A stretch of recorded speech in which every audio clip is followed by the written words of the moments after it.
नमस्ते। आज हम एक ऐसी दुनिया में कदम रखने जा रहे हैं जहां सपने वाकई हकीकत में बदलते हैं और सफलता के रहस्य पूरी तरह से सामने आते हैं। क्या आपने कभी सोचा है कि दौलत कमाने के पीछे का असली विज्ञान क्या है? आज के इस विश्लेषण में हम नेपोलियन हिल की क्लासिक किताब थिंक एंड ग्रो रिच के उन 10 बेहतरीन और सबसे शक्तिशाली सिद्धांतों को डिकोड करने वाले हैं जिन्होंने सदियों से आम लोगों को असाधारण सफलता तक पहुंचाया है। ये कोई आम किताब नहीं है, ये सफलता का एक बहुत ही गहरा ब्लूप्रिंट है।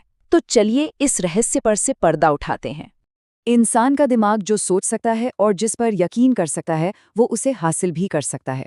सुनकर शायद आपको ये सिर्फ एक आम कहावत लगे, लेकिन सच मानिए ये एक अकेला वाक्य इस पूरी फिलॉसफी की नींव है। दुनिया की हर बड़ी उपलब्धि, चाहे वो कोई बड़ा आविष्कार हो या कोई विशाल बिजनेस एम्पायर, उसकी शुरुआत हमेशा दिमाग में आए सिर्फ एक छोटे से विचार से ही हुई थी। जब कोई विचार एक गहरे विश्वास के साथ जुड़ जाता है तो उसकी शक्ति कई गुना बढ़ जाती है और यहीं से हर महान सफलता जन्म लेती है। इस पूरे सफर को हम 5 मुख्य हिस्सों में बांटेंगे। पहला, धन की नींव, फिर दिमाग की रीप्रोग्रामिंग, उसके बाद कल्पना और योजना, फिर निर्णय और दृढ़ता, और अंत में मास्टरमाइंड और अवचेतन मन। तो चलिए बिना देरी किए पहले पड़ाव से शुरू करते हैं, धन की नींव, जिसमें आती है आपकी इच्छा और आपका विश्वास। क्योंकि बाहरी सफलता से पहले अंदरूनी नींव का मजबूत होना बहुत जरूरी है।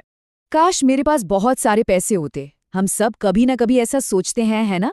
लेकिन देखिए, ये एक आम चाहत है जो समय और हालात के साथ जल्दी खत्म हो जाती है। इसकी उलट एक तीव्र इच्छा या बर्निंग डिजायर एक ऐसी दीवानगी है जो लगातार ठोस कदम उठाने पर मजबूर करती है। एक आम चाहत और एक तीव्र इच्छा के बीच जमीन आसमान का फर्क होता है। यही वो असली ईंधन है जो किसी को भी सामान्य से असामान्य बनाता है। अब इस तीव्र इच्छा को सफल बनाने के लिए जो दूसरा सबसे बड़ा फैक्टर है वो है विश्वास।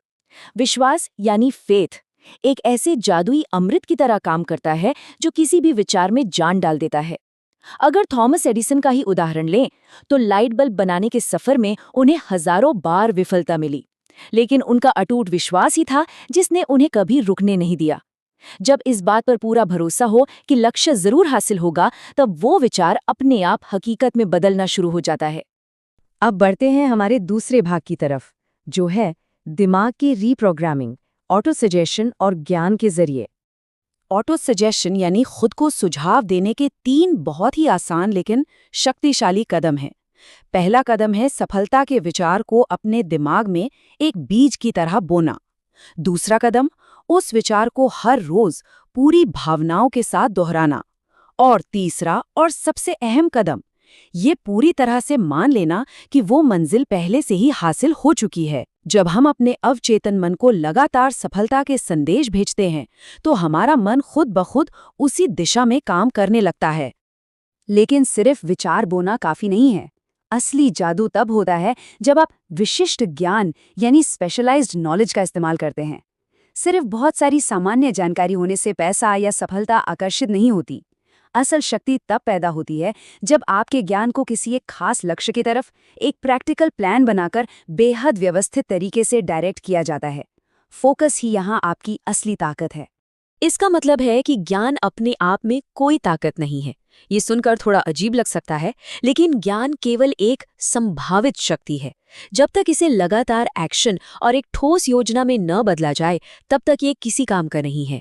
लगातार सीखते रहना बहुत अच्छी बात है, लेकिन अगर उस सीख को अमल में नहीं लाया गया तो वो ज्ञान हमेशा सोई हुई अवस्था में ही पड़ा रहेगा। यहीं से हम तीसरे भाग में प्रवेश करते हैं, कल्पना और संगठित योजना। यहीं पर मानसिक ब्लूप्रिंट्स को असली आकार मिलना शुरू होता है। नेपोलियन हिल ने कल्पना को 2 मुख्य हिस्सों में बांटा है। एक है सिंथेटिक कल्पना, जहां हम पहले से मौजूद पुराने विचारों और कॉन्सेप्ट्स को नए तरीके से जोड़कर इस्तेमाल करते हैं। और दूसरी है रचनात्मक कल्पना, जहां से बिल्कुल नए और असाधारण विचार पैदा होते हैं। बड़ी सफलता हासिल करने के लिए इन दोनों ही तरीकों का बेहतरीन इस्तेमाल करना आना चाहिए, ताकि बड़ी से बड़ी मुश्किलों का आसानी से हल निकाला जा सके। अब एक बेहतरीन कल्पना को हकीकत बनाने के लिए एक अचूक योजना चाहिए। इस योजना में क्या क्या होना चाहिए? एक बिल्कुल स्पष्ट उद्देश्य, हर काम के लिए तय की गई भूमिकाएं, एक्शन लेने के लिए एक सख्त टाइमलाइन और सबसे जरूरी बात, जरूरत पड़ने पर अपने प्लान को बदलने का लचीलापन। बिना एक ठोस योजना के कोई भी इच्छा सिर्फ एक सपना बनकर रह जाती है। लेकिन क्या हो अगर योजना फेल हो जाए? लंबे सफर में अस्थायी हार मिलना तो लगभग तय है। पर याद रखिए, ये हार तब तक नाकामी नहीं बनती जब तक कि आप उसे असलियत मानकर हार न मान लें।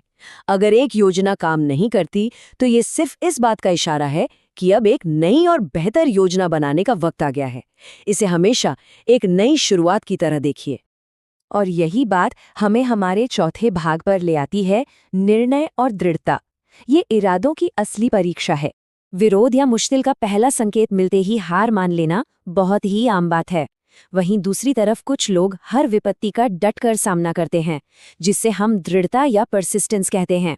यही दृढ़ता ही आपके बर्निंग डिजायर की असली कसौटी होती है। जो लोग तूफानों में टिके रहते हैं, आखिरकार वही अपना लक्ष्य प्राप्त करते हैं। हिल ने इस दृढ़ता को विकसित करने के 4 खास कदम बताए हैं। पहला, एक पक्का और निश्चित उद्देश्य होना। दूसरा, उसके लिए एक ठोस योजना बनाना और उस पर काम करना। तीसरा, अपने दिमाग के दरवाजे हर तरह की नकारात्मकता के लिए बिल्कुल बंद कर देना। और चौथा, ऐसे लोगों के साथ जुड़ना जो हमेशा आपका हौसला बढ़ाते हैं। ये कोई जन्मजात टैलेंट नहीं है, इसे रोजाना अभ्यास से अपनी आदत बनाया जा सकता है। इस पूरी मानसिकता को हम एक बहुत ही आइकॉनिक लाइन में समेट सकते हैं। हार मानने वाला कभी जीतता नहीं और जीतने वाला कभी हार नहीं मानता। लंबे समय तक सफलता पाने के लिए ये एक ऐसी शर्त है जिसमें कोई समझौता नहीं किया जा सकता। जीवन के किसी भी मोड़ पर यह बात हमेशा याद रखने लायक है। अब हम आते हैं सफर के आखिरी और शायद सबसे रहस्यमयी भाग पर, मास्टरमाइंड और अवचेतन मन की छिपी हुई क्षमताएं। मास्टरमाइंड का सिद्धांत सफलता का एक बहुत ही बड़ा रहस्य है। इसका सीधा सा मतलब है 2 या उससे ज्यादा लोगों का एक ही ठोस उद्देश्य के लिए अपना ज्ञान और मेहनत एक साथ लगाना। इतिहास गवाह है कि एंड्रू कार्नेगी और हेनरी फोर्ड जैसे लोगों ने विशाल साम्राज्य इसी सिद्धांत पर खड़े किए थे, अपने आसपास खुद से भी ज्यादा स्मार्ट लोगों को जोड़कर। जब कुछ मस्तिष्क पूरे तालमेल में एक साथ आते हैं तो एक नई और अदृश्य शक्ति पैदा होती है जो सबको आगे बढ़ाती है। हमारे चेतन और अवचेतन मन के बीच का अंतर समझना बहुत जरूरी है। चेतन मन पूरी तरह से लॉजिक पर चलता है और इसकी एक लिमिट होती है, लेकिन अवचेतन मन भावनाओं को समझता है, इसकी कोई सीमा नहीं है और ये दिन रात हर वक्त सक्रिय रहता है। ये बिना रुके काम करता है। इसलिए इस अनंत क्षमता वाले मन को नकारात्मक विचारों से बचाकर रखना बहुत जरूरी है। हमेशा याद रखिए, अवचेतन मन सच और झूठ में फर्क नहीं करता। ये सबसे पहले उन इच्छाओं पर काम करता है जो आपकी तीव्र भावनाओं से जुड़ी होती हैं। इसलिए अपने इमोशंस पर कंट्रोल रखना और उन्हें हमेशा अपने लक्ष्य की दिशा में लगाना बेहद जरूरी है। सच कहूं तो दौलत और सफलता आकर्षित करने का ये सबसे बड़ा चुंबक है। तो इस जानकारी से भरे सफर के अंत में आपको खुद से एक सवाल पूछना चाहिए। इन 10 शक्तिशाली सिद्धांतों में से कौन सा ऐसा नियम है जो अभी भी आपके सफर से गायब है? सफलता कोई इत्तेफाक नहीं है दोस्तों, ये एक विज्ञान है और इस विज्ञान का हर एक नियम आगे बढ़ने का एक नया रास्ता खोलता है। कौन सा ऐसा कदम है जो आप आज ही उठा सकते हैं? इस पर गहराई से जरूर सोचिएगा।